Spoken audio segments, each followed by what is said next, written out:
Hello everyone, welcome back to our channel guys. இன்னைக்கு நம்ம வீடியோல நிறைய ரெசிபீஸ் பார்க்க போறோம். நேத்து போட்டிருந்த வீடியோ நிறைய பேருக்கு வந்து பிடிச்சிருந்தது, ஹெல்ப்ஃபுல்லா இருந்ததுன்னு சொல்லிருந்தீங்க.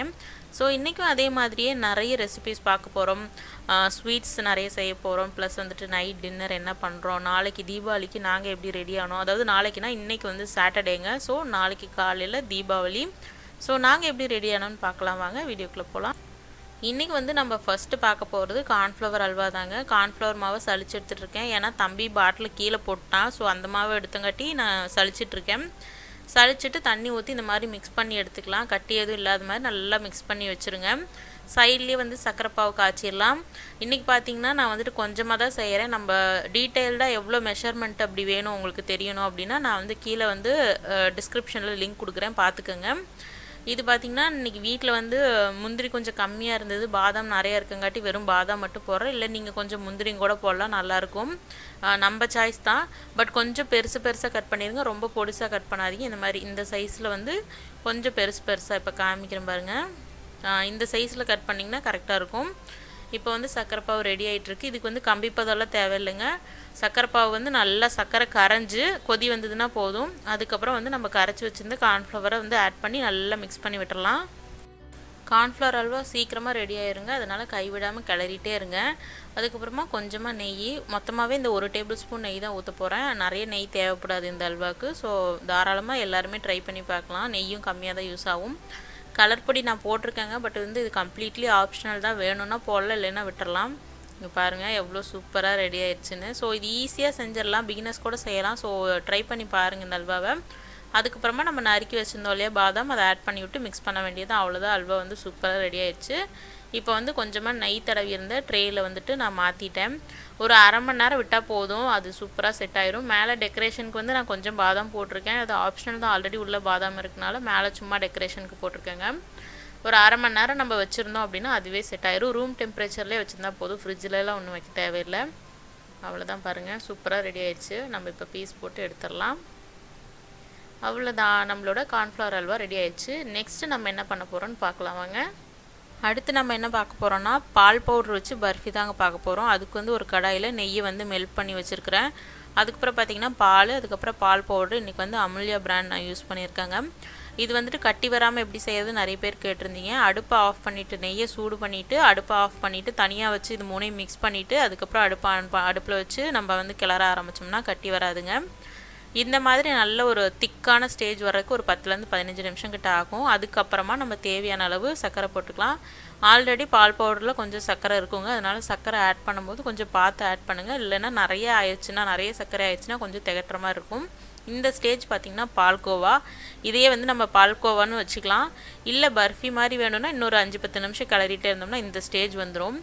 இதுக்கப்புறமா நம்ம வந்துட்டு ஒரு நெய் தடவின பாத்திரத்தில் போட்டுடலாம். போட்டுட்டு மேலே பார்த்திங்கன்னா மறுபடியும் பாதாம் தான். என்னடா பாதாம் நிறைய இருக்கான்னு கேட்டிங்கன்னா, ஆமாங்க, ஆரியனப்பா வாங்கிட்டு வந்தாங்க. அதை சாப்பிடுவேன் டெய்லியும் காலையில். இப்போ வந்து அதை சாப்பிட்றதுல அதனால் நிறைய மிச்சமாக இருக்குது, அதனால் அதை நிறைய யூஸ் பண்ணிட்டேன் தீபாவளிக்கு.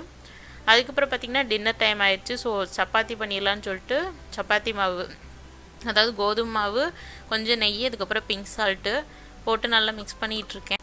தண்ணி வந்து கொஞ்சம் கொஞ்சமாக சேர்த்துக்கலாங்க. ஒரேடியாக சேர்த்திங்கன்னா பிசுன்னு ஆயிரும். அதனால் வந்து அந்த மாதிரி சேர்க்காதீங்க. கொஞ்சம் கொஞ்சமாக சேர்த்து இந்த மாதிரி சூப்பரான ஒரு சாஃப்டான டோ வந்துடும். இப்போ வந்து கொஞ்சமாக மேலே எண்ணெய் தடவி வச்சிடலாம். பாருங்கள் ஆல்ரெடி சாஃப்டாக தான் இருக்குது. நம்ம எண்ணெய் தடவி வச்சோம்னா இன்னும் நல்லா சாஃப்டாயிரும். இது ஊறிட்டு இருக்கட்டும். அடுத்து வந்து ஜாமுன் செய்ய போகிறோம். அம்மா வந்து ஜீரா காய்ச்சி வச்சுட்டாங்க நான் மாவு பிணைஞ்சிட்டு இருக்கும்போதே. ஸோ வந்து இது வந்து எம்டிஆர் மிக்ஸு, ரெடிமேடு. ஜஸ்ட் வந்து ஜாமுன் வந்து ஈஸியாக இதில் எல்லாருமே போடலாம். இதில் ஒன்றும் ஸ்பெஷலாக சொல்கிற மாதிரி இல்லை, அதனால் நான் ஒன்றும் எடுக்கலை, அது வீடியோ எடுக்கலை முழுசாக. இது வந்துட்டு அம்மா வந்து ரெடி பண்ணிட்டாங்க. இப்போ வந்து பால்ஸ் பிடிச்சிட்டு நம்ம எண்ணெயில் ஃப்ரை பண்ணி ஜாமுனில் ஜீராவில் போட வேண்டியது தான்.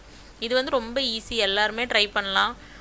நல்லா தான் வரும். எம்டிஆரில் ட்ரை பண்ணும்போது எப்போவுமே வந்து ஃபெயில் ஆனதே இல்லை எங்களுக்கு, ரொம்பவே நல்லா தான் வருது. ரொம்ப வருஷமாக அம்மா எம்டிஆர் தான் யூஸ் பண்ணிகிட்ருக்காங்க. ஸோ ட்ரை பண்ணி பாருங்கள். ஜாமுன் பார்த்திங்கன்னா நல்லா சூடான எண்ணெயிலே போட்டோம். ஏன்னா கிராக்ஸ் வராதுன்னு தெரியும், அதனால் நாங்கள் போட்டோம். உங்களுக்கு வந்து கிராக்ஸ் வர மாதிரி இருந்தது அப்படின்னா ஃப்ளேம் வந்து நல்லா லோவில் வச்சுட்டு அதில் ஆட் பண்ணுங்கள். இப்போ நல்லா ஃப்ரை பண்ணி எடுத்துகிட்டு ஜீராவில் ஆட் பண்ணிட வேண்டியதான். எப்போவுமே பார்த்திங்கன்னா ஒன்று ஜீரா சூடாக இருக்கணும், இல்லைன்னா ஜாமுன் சூடாக இருக்கணும். ரெண்டுமே சூடாக இருந்ததுன்னா எப்படி சொல்கிறது, ரொம்ப வந்து கொலன்னு ஆயிரும். அந்த மாதிரி போடாதீங்க. ஜாமுன் ஊறிட்டு இருக்கட்டும். அதுக்குள்ளே வந்துட்டு நம்ம வந்து மஷ்ரூம் கிரேவி பண்ணிடலாம். தேவையான ஐட்டம்ஸ் எல்லாம் போட்டுட்டேன் மசாலா ரெடி பண்ணுறதுக்கு. நான் எல்லாத்தையுமே கிராம்பு பட்டை எல்லாத்தையுமே வந்து வறுத்து எடுத்துருவேன்.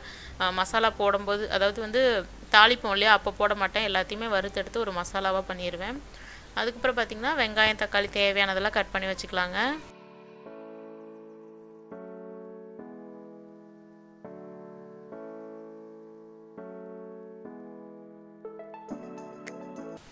இன்றைக்கி பார்த்திங்கன்னா காளான் வந்து 200 கிராம் எடுத்துருக்கேங்க. இது வந்து கொலாண்டர் நான் வந்து ஷாப்பிங் ஹால் வீடியோவில் உங்களுக்கு காமிச்சிருப்பேன். 99 ருபீஸ்க்கு ஒர்த்துன்னு உங்கள்கிட்ட சொல்லியிருந்தேன். பட் வந்து ரொம்ப சின்னதாக இருக்குது.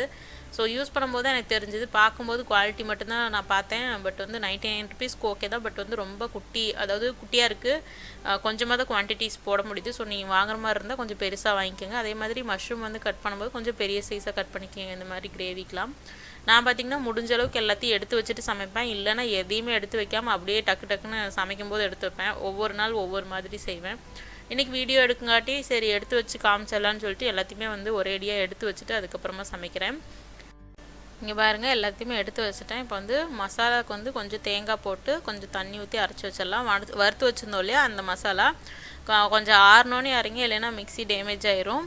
அதுக்கப்புறம் பார்த்திங்கன்னா நம்ம வந்து அது சைடில் இருக்கட்டும். நான் ஃபஸ்ட்டு வந்து சப்பாத்தி போட போகிறேன். சப்பாத்தி போட்டு தான் கிரேவி பண்ண போகிறேன். சப்பாத்தி போட்டு சைடில் எடுத்து வச்சிடலாம். சப்பாத்தி பார்த்திங்கன்னா பர்ஃபெக்ட் ரவுண்டாலாம் நான் பண்ண மாட்டேன். எனக்கு எப்படி வருதோ அப்படி தான் பண்ணுவேன். நான் மோஸ்ட்லி ஓரளவுக்கு ரவுண்டாக தான் வரும். இது ரவுண்டாக இருக்கா இல்லையான்னு நீங்களே சொல்லுங்கள். ஓரளவுக்கு ரவுண்டாக தான் இருக்குதுன்னு நினைக்கிறேன். பட் எல்லா நாளும் இப்படியே வராது. நான் வந்து ஒவ்வொரு நாளும் ஒவ்வொரு மாதிரி பண்ணுவேன். லேயர்டு சப்பாத்திலாம் பண்ணுவேன். அப்போ வந்து ட்ரையாங்கிள் ஷேப்பு ஸ்கொயர் ஷேப்லாம் பண்ணிகிட்ருப்பேன். இல்லைன்னா சப்பாத்திலே பரோட்டாலாம் பண்ணுவேன்.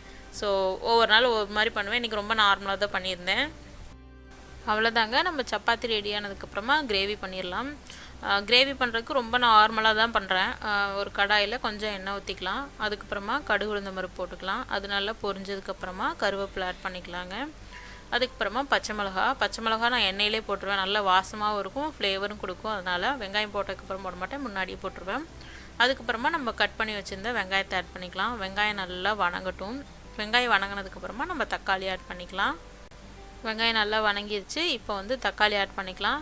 நான் வந்துட்டு முன்னாடியே வந்து இஞ்சி பூண்டு பேஸ்ட் போட்டுருவேங்க வெங்காயத்தோடையே. நான் மறந்துட்டேன் இன்றைக்கி. ஸோ அதனால் வந்துட்டு தக்காளி போட்டதுக்கப்புறமா போடுறேன். பட் நீங்கள் வெங்காயத்தோடையே போட்டுருங்க. வெங்காயம் போட்டதுக்கப்புறமா நல்லா வணங்கிடுச்சுன்னா அதுக்கப்புறம் வந்து தக்காளி ஆட் பண்ணுங்கள். நான் வந்து இன்றைக்கி மறந்தனால நெக்ஸ்ட்டு ஆட் பண்ணியிருக்கேன். அதுக்கப்புறம் பார்த்திங்கன்னா தேவையான அளவு உப்பு, மல்லித்தூள் வீட்டில் அரைச்சதுங்க. அதுக்கப்புறமா கறி மசால், அதுக்கப்புறமா கொஞ்சமாக மஞ்சத்தூள், மிளகாய்த்தூள் வந்து வரமிளகா அதிகமாக சேர்த்தல, ஏன்னா பச்சை மிளகா சேர்த்திடுவோம் காரம் அதிகமாயிருன்னு சொல்லிட்டு. வேணும்னா நீங்கள் கொஞ்சம் வரமிளகாத்தூள் கொஞ்சமாக ஆட் பண்ணிக்கலாம். அதுவும் வீட்டில் அரைச்சதுன்னா இன்னும் ஓகே. கடையில் வாங்குறத விட எல்லாமே வீட்டில் அரைச்சி வச்சுட்டோன்னா இன்னும் கொஞ்சம் ஹெல்த்தியும் கூட. அவ்வளோதான். கொஞ்சம் தண்ணி ஊற்றி நல்லா வேக விட்டுருக்குறேன். இதுக்கப்புறமா மஷ்ரூம் ஆட் பண்ணிக்கலாம். மஷ்ரூம்க்கு வந்து எடுத்ததும் தண்ணி ஊற்ற தேவையில்லை. கொஞ்சம் நல்லா பச்சை வாசம் போகிற அளவுக்கு வணக்கி விடுங்க. வணக்கி விட்டதுக்கப்புறமா நம்ம அரைச்சி வச்சுருந்தோம் இல்லையா மசாலா, அதை ஆட் பண்ணலாம். இப்போ நல்லா வணங்கிருச்சு. இப்போ வந்து அரைச்சி வச்ச மசாலா ஆட் பண்ணியிருக்கோம். இதுலேயும் நம்ம வரமிளகா ஆட் பண்ணியிருக்கோங்க. அதனால் நான் வந்து தனியாக வந்து வரமிளகா தூள் போடலைங்க. இப்போ வந்து ஜாரை க்ளீன் பண்ண வாட்டர் மட்டும் ஆட் பண்ணுறேன். நம்ம சப்பாத்திக்கெலாம் செய்யும்போது கொஞ்சம் கெட்டியாக இருந்தால் தான் சாப்பிட நல்லாயிருக்கும். ஸோ ரொம்ப தண்ணி ஊற்ற வேண்டாம். ப்ளஸ் வந்துட்டு மஷ்ரூமும் தண்ணி விடும். அதனால் வந்துட்டு தேவையான அளவு மட்டும் தண்ணி ஊற்றுங்க. கொஞ்சம் இஞ்சிச்சுன்னா கொஞ்சம் திக்காக இருக்கணும். அப்போ தான் நல்லாயிருக்கும் சப்பாத்திக்கு எடுத்து சாப்பிடும்போது. இப்போ பார்த்துக்குங்க, உப்பு காரெல்லாம் செக் பண்ணிவிட்டு நம்ம வந்து மூடி போட்டு வேக விட்டுறலாம். அவ்வளோதான். கொஞ்சம் நேரம் வேகட்டும். வெந்துருச்சுன்னா நம்ம பார்க்கலாம். அதுக்குள்ளே வந்து நான் வந்து என்னால் கண்ட்ரோல் பண்ண முடியல. அந்த குலோப் ஜாமுனை சாப்பிட்டே ஆகணும்னு சொல்லிட்டு இங்கே பாருங்கள் இன்னும் ஊறவே இல்லை. அதுக்குள்ளே வந்து இந்த மஷ்ரூம் கிரேவி பண்ணுற வரைக்கும் தான் நான் அதை விட்டு வச்சுருந்தேன். அதுக்குள்ளே சாப்பிட்ணுன்னு தோணுச்சு. எப்போவுமே இப்படி தான் அம்மா செஞ்சாங்கன்னா உடனே எல்லா தீபாவளிக்கும் அப்படி தான். என்ன பண்ணுவேன்னா உள்ளே போவேன், பெரிய இதில் வச்சுருப்பாங்க கண்டெய்னரில். உள்ளே போவேன், ஒன்று எடுத்து வாயில் போடுவேன், அப்படியே அமைதியாக வந்துடுவேன். மறுபடியும் உள்ளே போவேன், ஒன்று எடுத்து வாயில் போடுவேன். போகும்போது ஒன்று வரும்போது ஒன்றுன்னு முக்கால்வாசி நான் தான் சாப்பிடுவேன். எங்கள் அண்ணா கடைசியில் வந்து சண்டை போடுவாங்க என்கிட்ட. நான் சாப்பிடவே இல்லை, என் பங்கு எனக்கு வேணும்னு சொல்லி சண்டை போட்டுகிட்டே இருப்பாங்க. பட் நான் சாப்பிட்ருவேன், ஒன்றும் பண்ண முடியாது. ஆஸ் யூஷுவல் அம்மாவோட ஜாமுன் வந்து அட்டகாசமாக இருந்தது. ஸோ அதை சாப்பிட்டு முடித்தோடனே நான் வந்து மஷ்ரூம் செக் பண்ணேன். அது வெந்துருச்சுங்க நல்லாவே. ரொம்ப நேரம் தேவைப்படாது. மஷ்ரூம் வந்து சீக்கிரமாக ரெடி ஆயிரும். எதுக்கும் நீங்கள் டெஸ்ட் பண்ணிக்கோங்க வெந்துருச்சான்னு. அதுக்கப்புறம் கொத்தமல்லி தழை போட்டு மூடி வச்சிடலாம். அந்த வாசனைலாம் இறங்குறக்காக லாஸ்ட்டாக போட்டு மூடி வைக்கிறேன். அதுக்கப்புறமா நம்ம சர்வ் பண்ண வேண்டியதுதான். சூப்பராக இருந்தது கிரேவி.